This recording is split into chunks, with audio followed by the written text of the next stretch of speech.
Welcome to Living Chassidus. Together, let's live the Chassidus we learn.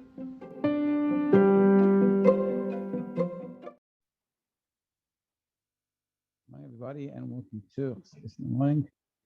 15 minutes, Elul edition, Melch V'Sadeh, leDodi.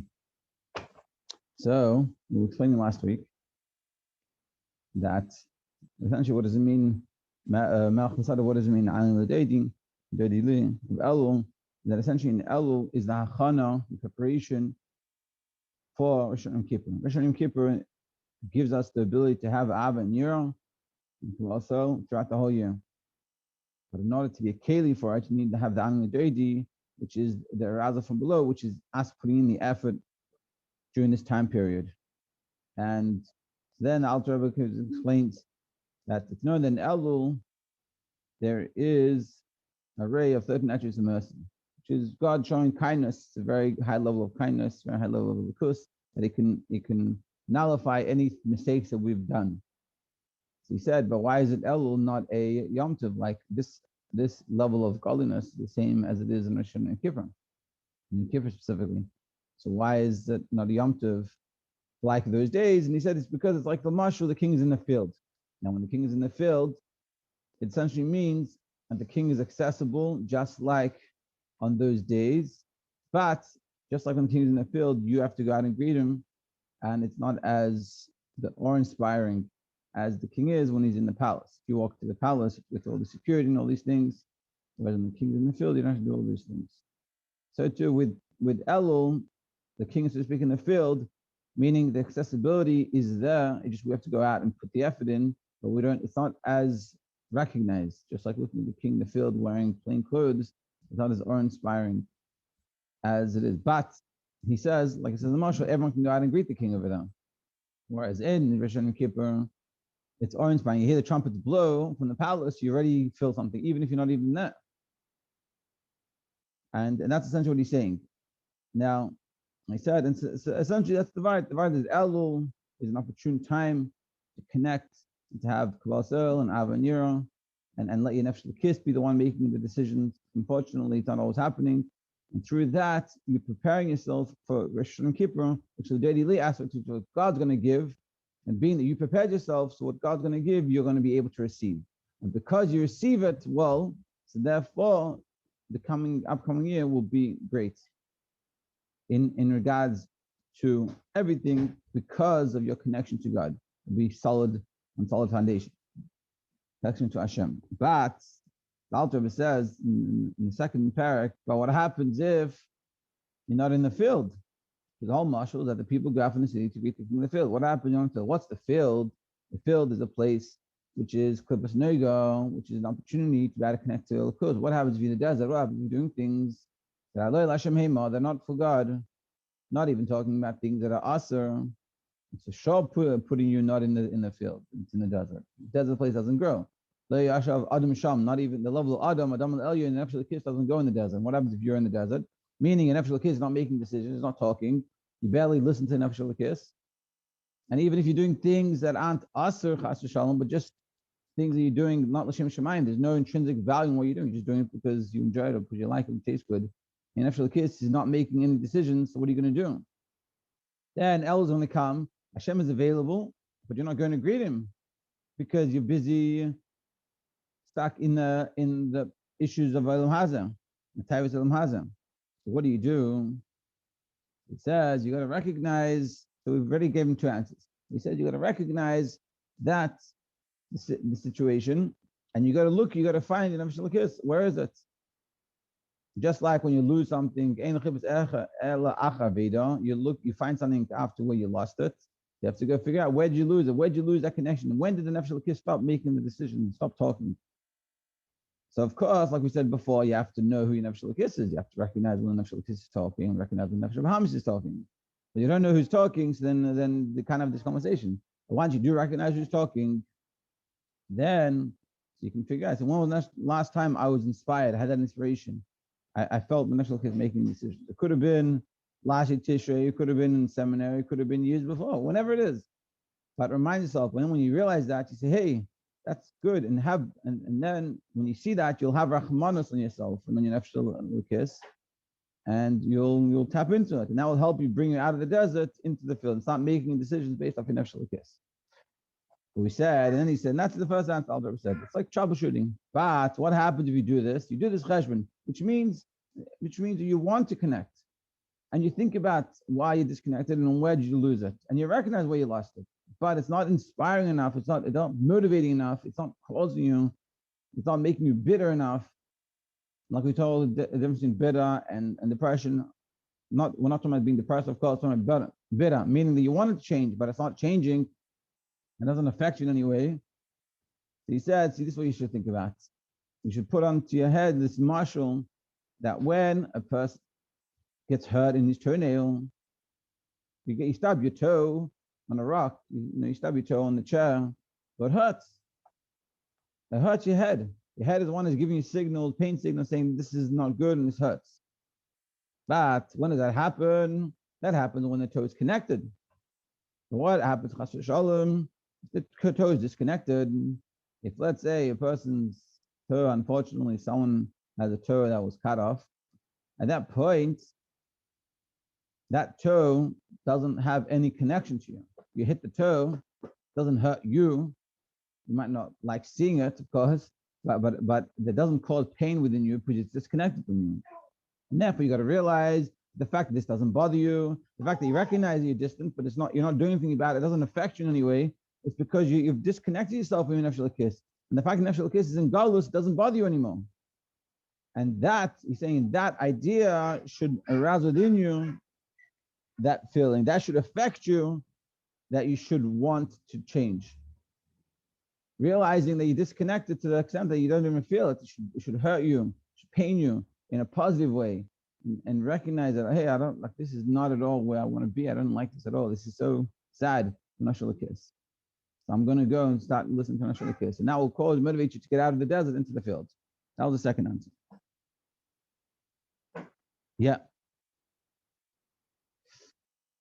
And we'll just continue on this and get up to the third answer. We are essentially connected to God. And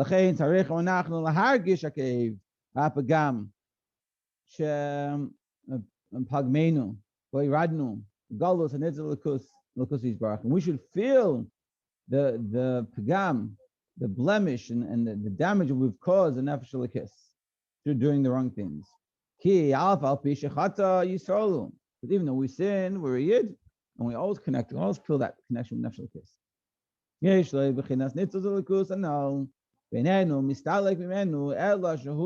It doesn't ever go away. We don't lose it, but it's in galus.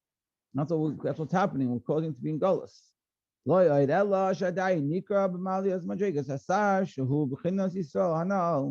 And even when it's in galus, but it's still a sar. It's still, like we talked before, Yisrael stands for Yud Sar Kel. That Kel, the level of Kel, which is the first of the third attribute of mercy, which really incorporates everything, is the Sar, is the minister on the rules, and the Yud is that we want it to be tmidos, consistently. So even though it's in galus, but nefesh l'kis is still on that level of a Sar, a minister. But you can't compare a minister, a sar, even when it's in jail versus a simple person. Because it's already known, already recognized the milah, the specialness of the sar. Because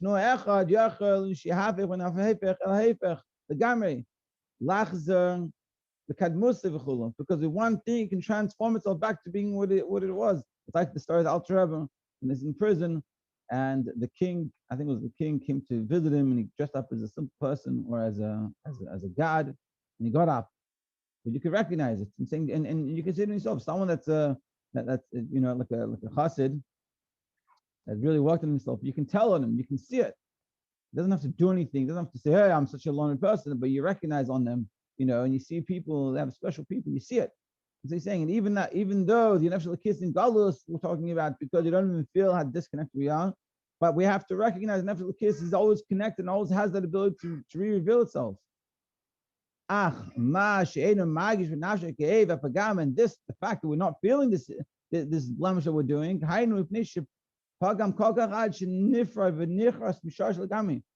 we've caused a total cutting off. And because of this,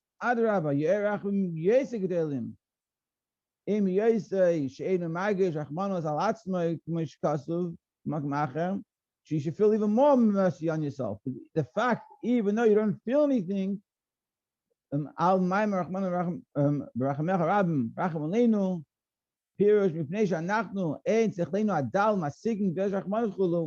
it says this elsewhere on the Maimah, the great mercy, have mercy on us because we're so caused to even recognize and even feel the mercy that we should have. When we should be embarrassed, but we're not even embarrassed. It's like being somewhere that you shouldn't be and not recognizing it. It's like, it's like little kids. They, like they sell themselves and they don't even realize it and they don't care. But they know they don't even care. And essentially, sort of what happening. It's coming to a point where we recognize we're distant and we don't. It doesn't bother us. I don't even care. We don't even want to change. So that should arouse us compassion. We should be compassionate to ourselves and say, "What's going on? This is not good." Not because we feel that it's not good, because we recognize that we don't feel that it's good. Meaning, it's not that we're sensitive enough to be bothered by the situation, but we should be bothered by the fact we're not bothered by the situation. Because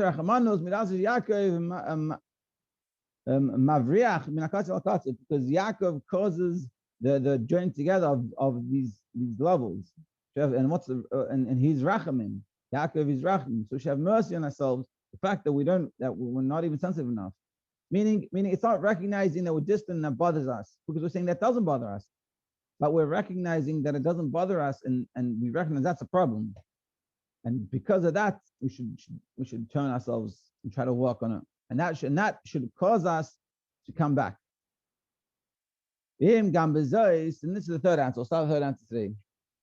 And what happens even this? I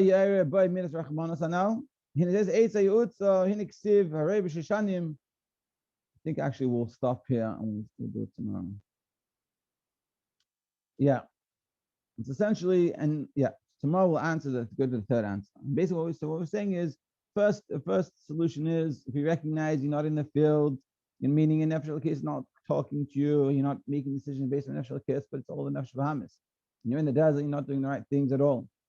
So then what you do is you have to recognize what happened, where did it go wrong, where did I stop listening to a nefesh kiss and started only listening to a nefesh bahamis. When you recognize that, where were you last inspired, you can re-inspire yourself and come and start listening to nefesh kiss more, and it'll go back to the field and treat the king and be able to connect Elul. What happens if you do that and you recognize what the situation is, you recognize where you lost it, and you recognize where you had it last, and you want to inspire yourself based off that, but it doesn't work. Then you have to recognize it doesn't work because you're disconnected. And so even though you're recognizing that you're not in the right place, but you don't want to change. It's like person, chas v'shalom, recognizing they have an addiction and they don't care. So when you think about that, you should recognize, hey, that's a problem. I should care. And that recognition should cause you to start to be able to start paying attention to the kiss and connecting back into the field and do that. So we'll say, and now tomorrow we're going to discuss what happens if even that doesn't work. Even that is not going to start helping you. So you recognize you're in the wrong place. You recognize it doesn't even bother you in the wrong place. And so you're trying to change because you realize it's not good and you're trying to have mercy for nefesh kiss. But even that doesn't work. So what do you do next? To be continued tomorrow.